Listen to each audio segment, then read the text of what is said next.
नमस्कार, स्वागत है आपका इंडिया रिपोर्ट में। मैं हूं आपके साथ सुष्मिता तिवारी। उत्तर प्रदेश की राजधानी लखनऊ से सटे बाराबंकी में योगी सरकार में भी भू माफियाओं के हौसले बुलंद हैं। वहीं कई ग्राम पंचायतों की भूमि पर कब्जा भी हुआ है, लेकिन बात गरीबों की पुरानी भूमि की है जिस पर दबंगों का कब्जा है। आखिर प्रशासन मौन क्यों है, ऐसे कई सवाल खड़े हो रहे हैं। ये मामला बाराबंकी सिटी से 100 किलोमीटर दूर बाराबंकी घाघरा नदी व गोंडा सरयू नदी, दोनों नदियों के बीच में इकलौता गांव बांस गांव है जो बाराबंकी सीमा में पड़ता है, जो लगातार सुर्खियों में रहता है। बांस गांव में पीड़ितों ने बड़ा आरोप लगाया है, कहा है कभी कोई उच्च अधिकारी गांव में नहीं आता। वहीं पीड़ित ग्रामीणों ने नए जिलाधिकारी अवनीश कुमार से न्याय की मांग लगाई है। उन्होंने कहा अगर उनको न्याय नहीं मिला तो वो भूख हड़ताल करेंगे। देखिए संवाददाता महेश चक्रवर्ती की ग्राउंड रिपोर्ट के जरिए। बाराबंकी में एक गांव ऐसा पड़ता है जो बांस गांव के नाम से जाना जाता है, जिसकी बाराबंकी की दूरी कम से कम 100 किलोमीटर ये ग्रामीण बताते हैं। और आज हम बांस गांव की वो हकीकत दिखाएंगे और इनकी जुबानी सुनाएंगे। आखिर मामला बांस गांव का क्या है। हमारे साथ ये बांस गांव के जो लोग हैं वो गन्ना संस्थान में प्रदर्शन कर रहे हैं। लगभग एक हफ्ते हो गए प्रदर्शन करते हुए, और ये अपनी बांस गांव की समस्या बताएंगे और इनकी जुबानी हम सुनाएंगे। आपका नाम क्या है? हमारा नाम है अनंत राम। अनंत राम, किस समस्या से प्रदर्शन कर रहे हैं आप? हम लोग इस समस्या से प्रदर्शन कर रहे हैं कि हमारी लोग की जो ज़मीन है उसको गांव के भू माफिया व सराहंग लोग अपने दबंगई के बल पर कब्जा किए हुए हैं। हमारे लोग के पास ज़मीन जरा सा भी ज़मीन हमारे लोग के पास नहीं है कि आलू तक हम लोग बोले कहीं। पूरी ज़मीन कब्जा किए हुए हैं। कितने दिनों से कब्जा है और प्रशासन क्या कार्रवाई अभी तक किया है? ये कब्जा उनका 10 साल से है और हम लोग 4-5 साल से दौड़ रहे हैं, लेकिन हमारे लोग की कोई सुनवाई नहीं की गई है, क्योंकि तहसील के कर्मचारी और वो भूमाफियाओं में आपस में साठगांठ करते हुए हम लोग एप्लीकेशन देते हैं, तहसील में दबा दिया जाता है। और उनका लोग जब कागज दें तो वो लोग जाएंगे, टीम उनको बुलाएंगे, हम लोग को बुला के फिर बीच में मामला वहीं रफा दफा कर देते हैं। इसलिए हम लोग मजबूरी में आके गन्ना कार्यालय बाराबंकी में धरना दिए। कितनी दूर आपका गांव पड़ता है? यहाँ बाराबंकी से 100 किलोमीटर और हमारा बांस गांव से राम स्नेही घाट तहसील 95 किलोमीटर। 100 किलोमीटर दूर से आज यहाँ गन्ना संस्थान में प्रदर्शन कर रहे हैं। जी हाँ। आपके घर परिवार में क्या चल रहा होगा? आप हमारे घर परिवार में क्या चल रहा होगा? अब वहाँ हम यहाँ पर बैठे हैं, हमारे बच्चे या बीबी बच्चे माँ बाप वहाँ पे भूखे मर रहे हैं, जमीन वो कब्जा किए हुए हैं। अच्छा, जमीन के अलावा और क्या क्या व्यवसाय आप लोग करते हैं? क्या कोई हमारे लोग के पास काम नहीं है। हम लोग में अपना मजदूरी करके किसी प्रकार से अपना जीवन यापन करते हैं। क्या नाम है दादा आपका? भंडई। भंडई। रास्ता नहीं हमारे गांव का साहब, नहीं रास्ता है? रास्ता नहीं है आने जाने का। तो कैसे गांव तक जाते हैं? क्या क्या समस्या गांव की होती है? समस्या बस थोड़ा से पगडंडी बनी है, उसी पर की आया जाया जाता है बस। कोई अच्छा, बांस गांव की जो हकीकत है वो कहीं ना कहीं चर्चा में रहती है। क्या मानते हैं बांस गांव की जो रास्ते हैं, जो बांस गांव का विकास है बाराबंकी के माध्यम से हो पाएगा? बाराबंकी से होगा जी साहब, यहीं से होना है, सब कुछ विकास यहीं से होना है। प्रदर्शन जो कर रहे हैं वो क्या महत्व देता है? प्रदर्शन का क्या सुझाव देना चाहेंगे कि हम प्रदर्शन यहाँ कर रहे हैं, अपनी अपनी मांगे? क्या तुम्हारी मांगे? मांगे यह है साहब, हमारी जमीन मिल जाए, हमारे बाल बच्चे जिए, हम भी जिए, रास्ता मिल जाए आने जाने को, और हमें कुछ नहीं चाहिए, किसी से कोई दुश्मनाई नहीं है। अच्छा, सरकारी योजनाएं जो प्रधानमंत्री चलाए थे, क्या कोई योजना आपको मिली, आप लोगों को मिली बांस गाँव में?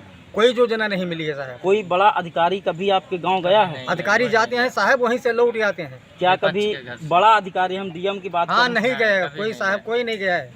क्या नाम है? डेम स्टेम भी कोई नहीं गया है। दादा, आप बुजुर्ग हैं बांस गांव के, आपका गांव जिस तरह से चर्चा में है, क्या मानते हैं बांस गांव का कभी विकास होगा या फिर? कभी नहीं विकास है, यही विकास है, ये होगा कि सब होता है जो कर लेते हैं, कोई सुनाई नहीं होते। परिवार में बच्चे हैं आपके? हाँ बच्चे हैं। बच्चों को शिक्षा दिला पाए आप? हाँ शिक्षा नहीं दिला पाए, अच्छा, सुनवाई नहीं। कितने बच्चे हैं आपके? बच्चे यहाँ 4 लड़के हैं, 3 खन आते हैं और उस पर रास्ता नहीं मिलता है, आगे मना कर दिया गया। मूल आपका व्यवसाय किसानी है? क्या है? नहीं, इससे अदिया बटैया करा खाता। अदिया बताइए, जमीन नहीं है आपके पास? जमीन वही पट्टा है, तो ही लगे मिल जाते तो बाल बच्चे। जो पट्टा आपकी जमीन है उस पे दबंगों का कब्जा है? क्या दबंगों का ठाकुर लोग। क्या नाम है आपका? राम कुमार रावत। राम कुमार। मूल समस्या क्या है आप लोगों की बांस गांव की? सर, यही मेरी समस्या है कि गांव के भूमि माफिया दबंग लोग हमारी सबकी ज़मीनों पे 10 साल से कब्जा कर रखे हैं। हम लोग इस परिस्थिति में हैं कि कुछ हम बता नहीं सकते हैं। इतनी परेशानी है, ना रास्ता है जाने के लिए और ना ही हमारी सबकी ज़मीन दी जा रही है।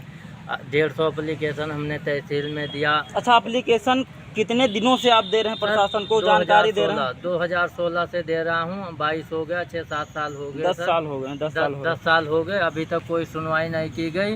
विपक्षी से साठगांठ करके और एप्लीकेशन दबाकर पैसे लिए जाते हैं विपक्ष से। कोई पैमाइश की हमारे लोगों की कोई सुनवाई नहीं की जाती है पैमाइश के नाम से। जाओ तो डेट देते हैं, आ जाऊंगा, कल आऊंगा, अगले हफ्ते आऊंगा, जब फ़ोन करो तो टाल देते हैं डेट को। इसी तरह से दौड़ा रहे हैं ये लोग। हम लोग 200 रुपये मजदूरी करने वाले, 500 का तेल लगाकर 100 किलोमीटर आना जाना, 200 किलोमीटर अप डाउन हो जाता है। अब तो जिस तरह से ये बारिश का मौसम चल रहा है, यहाँ बराबर अपना घर छोड़ करके यहाँ भीग रहे हैं बारिश में, क्या सरकार को संदेश तो दे ही रहे हैं, क्या आपको न्याय मिलेगा? बिल्कुल न्याय मिलेगी, दिलाया जाएगा। गवर्नमेंट अगर माननीय मुख्यमंत्री महोदय दिलाएंगे, शासन को आपने दबाव देंगे कि इन लोगों का निस्तारण करें तो वो अवश्य करेंगे। लेकिन यहाँ के अधिकारी कर्मचारी जो शासन प्रशासन है इतना ढीला है कि कुछ जनता इतनी परेशान हो गई है, हम लोग इतना दौड़ दौड़ कर परेशान हो गए, पर कोई सुनवाई यहाँ नहीं की जा रही है। तो मुख्यमंत्री महोदय से हम कहना चाह रहे हैं कि अपने तहसील और अपने शासन प्रशासन को संभालें कि वो जनता के लिए बैठे हुए हैं।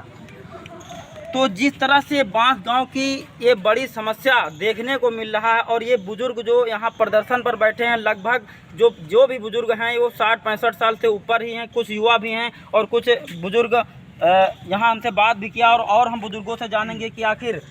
दादा, क्या नाम है आपका? अमेरिका। प्रदर्शन कितने दिन से यहाँ कर रहे हैं? 12 तारीख से। खाना वाना खाते पीते हो यहाँ? खाना खाते पीते हैं, अपना बनाते खाते हैं। और हम लोगों की यही कमी है कि दौड़ दौड़ के तहसील आते हैं, दौड़ावत हैं और काम हमारा करते नहीं हैं। भूमि हमारी पड़ी हुई है, भूमि माफिया कब्जा किया है और हमारे लोगों को कहते हैं आप दिला देंगे, काल दिला देंगे, परन दिला देंगे। ऐसे करते करते हमारी उम्र बीत गई और हमारे को आज तक कोई मतलब सुनवाई नहीं की। अच्छा, भू माफिया वो कौन है जो आपकी ज़मीनों पर कब्जा किया और प्रशासन कार्रवाई नहीं कर रहा? ये नाप हुई नहीं सरकार, तो हम किसको बता दें? अभी कोई प्रशासन द्वारा कोई पैमाइश की? कोई नहीं, कुछ पैमाइश नहीं हुआ है। अच्छा, कुछ ज़मीनें हैं आपके पास जिससे आपको गुजारा चल सके? कुछ नहीं है। तो कैसे दिनचर्या चलता है, कैसे खाना पानी? मजदूरी मेहनत करते खाते हैं, यही दिनचर्या। अच्छा, बच्चे हैं दादा? हाँ, बच्चे। बच्चों को शिक्षा दिला पाए? हाँ, दिलाए। पढ़े हैं बच्चे? हाँ, कहाँ काम करते हैं? दिल्ली में। तो ये कहीं ना कहीं बांस गांव की ये बड़ी समस्या है जनपद बाराबंकी में। और बाराबंकी सिटी से 100 किलोमीटर दूरी पर ये बांस गांव पड़ता है। और बांस गांव के जो बुजुर्ग आदमी हैं और ये जो युवा हैं अपनी मांगों को लेकर के लगातार प्रदर्शन पर बैठे हैं और सरकार से अपनी मांगे करते हैं। और ये कुछ कहना चाहेंगे भैया, हम इनसे और कुछ जानकारी, पुख्ता जानकारी करेंगे कि आखिर बांस गांव में जो हकीकत है वो अपने मुखार बिंदु से बयां करें। क्या कहना चाहेंगे आप? सर, मैं ये कहना चाहता हूँ कि अधिकारी जो है तहसील में बैठे बैठे पूरा एप्लीकेशन लगा देते हैं और यहाँ पे आजकल सरकार को दिखा देते हैं कि वहाँ पे नदी का दरिया बह रहा है, वहाँ घाघरा नदी है, इस साइड में सरजू, इस साइड में घाघरा, बीच में वो बांस गांव है। फिर सरकार ने कितने करोड़ रुपए खर्चा करके वहाँ पे बांध लगवाया। सन 2015 में बांध कटा। क्या ये सरकार और पूरा देश नहीं जानता है? जो ये ज़मीन है ये गरीब किसानों की, ये बंधे के अंदर है, जहाँ नदी बह रही वहाँ पर नहीं है, वो दक्षिणी है। और हम लोग की ज़मीन बांस गांव उत्तरी में है। ऑफिस में बैठ बैठ के वो लोग वहीं से एप्लीकेशन लगा देते हैं। कल मेरे पास फोन अधिकारी का आया, बोला आप लोग के यहाँ तो बाढ़ आ गई है, दरिया भरा हुआ है, नदी का कटान है। अगर नदी का कटान होता तो क्या ये सरकार और पूरा देश नहीं जानता है? जो ये ज़मीन है ये गरीब किसानों की, ये बंधे के अंदर है, जहाँ नदी बह रही वहाँ पर नहीं है, वो दक्षिणी है। और हम लोग की ज़मीन बांस गांव उत्तरी में है। ऑफिस में बैठ बैठ के वो लोग वहीं से एप्लीकेशन लगा देते हैं। कल मेरे पास फोन अधिकारी का आया, बोला आप लोग के यहाँ तो बाढ़ आ गई है, दरिया भरा हुआ है, नदी का कटान है। अगर नदी का कटान होता तो सरकार का बांधा हुआ बांध भी तो कटता। तो क्या लगता है अधिकारी झूठ बोलते हैं या फिर अधिकारी प्रॉपर झूठ बोलते हैं, क्योंकि वो ऑफिस में बैठ के भूमाफियाओं से जो साठगांठ चल रही है ना, वो कम से कम इस समय करोड़ रुपए का गन्ना लगा होगा बांसगांव के अंदर। उसमें से जब गन्ना बिकता है तो उनका मतलब आपस में बंटवारा कर लिया जाता है। 1855 बीघा ग्राम समाज जमीन सरकार की है और गरीब जमीन की सारी 52,000 बीघा बांसगांव के अंदर 10,000 बीघे में नदी बह रही है, घाघरा 50, फिर भी 40-50,000 बीघा बच रहा है, 40,000 बीघा बांसगांव बच रहा है। अच्छा, क्या मानते हैं कहीं ना कहीं सरकार भ्रष्टाचार करवा रही है? अब जो मौजूदा अधिकारी हैं सरकार भ्रष्टाचार नहीं कर रही है, सब भ्रष्टाचार कर रहे हैं सरकार के कर्मचारी और अधिकारी। सरकार तो वहाँ तो आदेश करती है, सरकार तो भ्रष्टाचार के लिए लड़ रही है, लेकिन ये कर रहे हैं अधिकारी लोग। बांसगांव के अंदर में जो जमीन है वो बंदोबस्त होने के बाद में जमीन को छितरा दिया गया, 1 बीघे में 8 गाटा संख्या बना दिए गए। उसके बावजूद में 8 गाटा संख्या की कोर्ट फीस बता रहे हैं 8,000 जमा करो, गरीब आदमी 1 गाटा संख्या 20,000 में पड़ता है। 8 गाटा संख्या के हो जाएंगे कि 1,60,000। कौन गरीब 200 रुपये मजदूरी करके अपनी जमीन बरुआ पाएगा धारा 24 करके? जब प्रधान जो मौजूदा आपके गांव ग्राम पंचायत में होंगे, किसी प्रकार की हेल्प और सहायता नहीं करते हैं? प्रधान जी सहायता कर रहे हैं बराबर, लेकिन जो प्रधान है उनकी वो सहायता कर रहे हैं, बाकी और जो ठाकुर हैं वो लोग कब्जा कर रखे हैं, प्रधान के पास नहीं है। आपकी ग्राम पंचायत में कितनी जमीन है जिसपे दबंगों का कब्जा है? लमसम में होगी, दबंगों की जो जमीन होगी लमसम में होगा 5 से 10,000 बीघा। 10,000 जी हाँ। इतना तो है। क्या मानते हैं, लगातार प्रदर्शन पे बैठे हैं, ज्ञापन भी दे रहे हैं, क्या कार्रवाई होगी? कार्रवाई अगर इसमें शासन या प्रशासन चाहेगा तो होगी, अगर शासन प्रशासन नहीं चाहेगा तो अपने बूते तो हम कर नहीं पाएंगे। 15 तारीख का एसडीएम साहब ने आदेश किया था कि हम 15 तारीख को चल के पैमाइश करेंगे। आज 16 तारीख हो गई। कल जब उनसे बातचीत हुई तो बताए बारिश हो रही है, हम लोग कहे चलो बारिश हो रही है, ठीक है। अब आज ये कल में उनको टीम गठित करके बांसगांव जाना है। बात इस यहाँ पर पड़ती है कि वो लोग नाप के चले आते हैं, बाद में भी वो लोग कब्जा नहीं देते हैं। लेकिन मेरा कहना ये है कि चाहे गन्ना लगा है, धान लगा है, हमें लोग को तत्काल कब्जा दिलाया जाए, निशादेही कराई जाए। हाँ, तत्काल निशादेही कराई जाए, हमें लोग को कब्जा दिलाया जाए। जमीन हमका फिलहाल इस वीडियो में मेरे साथ बस इतना ही। आगे की और तमाम अपडेट्स और खबरों से जुड़े रहने के लिए बने रहे मेरे साथ, देखते रहें इंडिया रिपोर्ट।